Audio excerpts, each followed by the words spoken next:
दोस्तों, पूर्व सीजीआई को मोदी ने सुप्रीम कोर्ट में घुस करके ब्लैकमेल किया था। जी हां, यह विस्फोटक खुलासा हुआ है। क्या खन्ना साहब के साथ भी कुछ बड़ा हो सकता है?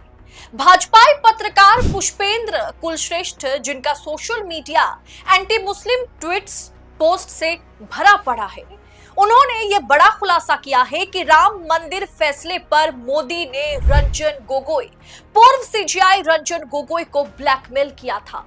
पुष्पेंद्र कुलश्रेष्ठ के इस खुलासे ने दोस्तों तहलका मचा दिया है। ये कोई इंडिपेंडेंट जर्नलिस्ट नहीं है, कोई कांग्रेसी नेता नहीं है, विपक्ष के साथ इनका उठना बैठना नहीं है, भाजपाइयों के साथ ही उठना बैठना है। और सोशल मीडिया पोस्ट देखेंगे तो आपको पता चल जाएगा कि इनकी विचारधारा भी मोदी शाह की विचारधारा की तरह है।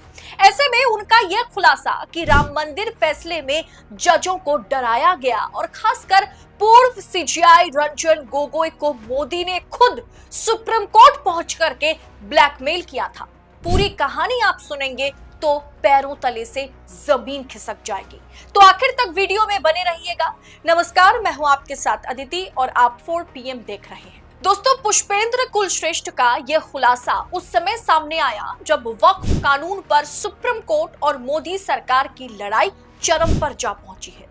मोदी सरकार सीजीआई संजीव खन्ना पर दबाव बनाने की पूरी कोशिश कर रही है, जद्दोजहद कर रही है। खबर यह भी है, जिसके बारे में मैंने कल आपको बताया था, कि सीजीआई खन्ना को ब्लैकमेल भी करने की खबर बाहर आ रही है, कि सीजीआई खन्ना को ब्लैकमेल किया जा रहा है। ठीक इस समय पुष्पेंद्र कुलश्रेष्ठ का भी एक भाषण जो है वो वायरल हो रहा है, जिसमें वो ये कहते हुए सुने जा रहे हैं कि 2019 में राम जन्मभूमि पर फैसला आने से ठीक 40 दिन पहले मोदी जी सुप्रीम कोर्ट का दौरा करते हैं, सुप्रीम कोर्ट पहुंचते हैं और सुप्रीम कोर्ट को मोदी जी को घुमा घुमा करके दिखाने की जिम्मेदारी सुप्रीम कोर्ट हेड यानी सीजीआई पर थी। सीजीआई, पूर्व सीजीआई रंजन गोगोई पर यह जिम्मेदारी दी गई थी। इसके बाद की कहानी आप खुद वीडियो में सुन लीजिए। तो वो जो छोटे वाले थे ना, छोटे से साइज के चीफ जस्टिस, उनको भी लगा कि आज पूरा घुमा ही दूंगा मैं इसको। इधर जा, इधर जा, इधर जा, इधर जा। पूरा देश देख रहा है कि वो चीफ, और वो क्या कहते हैं, बताइए जज साहिबान कहां बैठ के फैसला देते हैं? यहां बैठ के देते हैं। यहां कैसा है, ये कैसा है? जब सब कुछ हो गया, उसके कदम तेज तेज थे और उनको छोटे थे कदम, उनके कदम छोटे छोटे थे हो गए, तो उनसे बोले, एक पर्चा निकाला, ये देखा है आपने? बस नमस्कार, पूरा हो गया। और जज साहब बाहर आए। जज साहब बोले, राम मंदिर पे फैसला 40 दिन में दूंगा। कुछ लोगों को समझ नहीं आया कि ये कौन सा इंजेक्शन लगा है। और फिर 40 दिन के बाद फैसला आया, राम मंदिर यहीं बनेगा, यही मंदिर है। मालूम है क्या था? सत्ताएं सिर्फ ऑफिस में बैठ करके नहीं चलती हैं। हमारे पूर्वजों ने सत्ताएं सिर्फ बैठ के नहीं चलाई हैं। जमीन की हकीकत, जो कागज दिखाया था ना, वो कागज उनके दामाद का था। उनके दामाद कहीं किसी राज्य सरकार में जज हैं जो करप्शन में फंसे हुए थे। और देखिए, इसमें ईमानदार है वो। नहीं, उसकी ईमानदारी बता रहा हूं, आप पहले से हंस रहे हो। वो ईमानदारी देखिए उसकी कितनी है। जैसे ही उन्होंने फैसला दे दिया, हम आप भारत माता की जय, हम सब खुशी खुशी घूम रहे थे, लेकिन पीछे का जो होमवर्क है वो नहीं पता किसी को। उसने फैसला देने के बाद निगाह गड़ा के रखी कि ये रिटायर किस दिन होने वाले हैं। वो जिस दिन रिटायर होके तेजी तेजी से बाहर आए और घर पे पहुंचे, वो ये जानता है मनुष्य मनुष्य है, उसमें लालच भी है, उसमें सब कुछ भी है, उसमें द्वेष भी है, उसमें बदला भी है। वो कोई खाली नहीं छोड़ता। पता नहीं कब बहक जाए, बहकने के तो पैसे लगते नहीं। वो घर पहुंचे, घर पहुंच के उन्होंने कोट टांगा, रिटायरमेंट समाप्त हो गया उनका।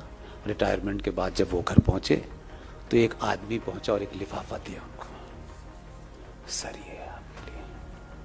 जब लिफाफा खोल के देखा तो लिफाफे पे लिखा हुआ था, भारत सरकार ने देश के राष्ट्रपति से ये आपका नाम प्रपोज किया है कि इस देश में जो 12 गणमान्य नागरिकों को राष्ट्रपति राज्यसभा में भेजते हैं उसमें आपका नाम भी नामित किया गया है। अब 6 साल तक मुंह बंद रहेगा। यानी पहले एक कागज दिखा करके रंजन गोगोई को ब्लैकमेल किया गया कि अगर आप साथ नहीं देंगे तो राम मंदिर फैसले में अगर आप पक्ष में फैसला नहीं सुनाएंगे तो आपका कच्चा चिट्ठा खुल जाएगा। क्या उस कथित ब्लैकमेलिंग पेपर में, कागज में एक फीमेल कर्मचारियों को अब्यूज करने का जो आरोप रंजन गोगोई पर लगा था, उसी सिलसिले में कुछ एविडेंस के तौर पर रंजन गोगोई को दिखाया गया था, मोदी ने दिखाया था, या फिर मोदी ने राम मंदिर मामले में अपने पक्ष में फैसला दिलाने के लिए जज के दामाद के भ्रष्टाचार, जज के सन इन लॉ के करप्शन के सबूतों के साथ सुप्रीम कोर्ट के जज को डराया था, सुप्रीम कोर्ट में बैठ करके, जिसके ठीक 40 दिन बाद यानी 9 नवंबर 2019 को राम मंदिर के पक्ष में फैसला आया, जिसके बाद फिर एक और लिफाफा जो है वो रंजन गोगोई तक पहुंचाई गई, जिसमें राज्यसभा के लिए रंजन गोगोई को चुने जाने की सिफारिश थी। सोशल मीडिया पर इसे लेकर के या इस वीडियो को लेकर के दोस्तों तांडव मचा हुआ है। कांग्रेस की ओर से प्रवक्ता सुरेंद्र राजपूत ने या कांग्रेस के और भी वरिष्ठ नेताओं ने ट्वीट किया है, और भी सोशल मीडिया में सिविल सोसाइटी के लोग सवाल पूछ रहे हैं। जैसे सुरेंद्र राजपूत ने पूछा, इस वीडियो में स्वीकारा जा रहा है कैसे सुप्रीम कोर्ट को मैनेज किया गया है, क्या मोदी इसकी जिम्मेदारी लेंगे? क्या पूर्व चीफ जस्टिस पर इसके लिए मुकदमा चलना चाहिए? क्या सरकार ने लोकतंत्र को खत्म कर दिया है? क्या सुप्रीम कोर्ट के भावी फैसले भी इसी परिप्रेक्ष्य में होंगे? ये गंभीर अपराध है, पूरी सरकार कटघरे में खड़ी है। पुष्पेंद्र कुलश्रेष्ठ का ये बयान सच है या जो भी उन्होंने बयान किया है, जो भी उन्होंने बतलाया है, जो आरोप उन्होंने मोदी जी पर और पूर्व सीजीआई रंजन गोगोई पर लगाया है, वो सच है या नहीं ये तो बाद में पता चलेगा, ये आप खुद भी तय कर सकते हैं। लेकिन ये आरोप केवल और केवल सुप्रीम कोर्ट के फैसले की निष्पक्षता पर प्रश्न चिन्ह नहीं लगाता है। किसी जज को ब्लैकमेल करके राम मंदिर के पक्ष में फैसला करवाया गया है अगर, तो ये ना सिर्फ न्यायपालिका के लिए एक बदनुमा दाग है, बल्कि ये भारतीय लोकतंत्र के लिए भी खतरे की घंटी है।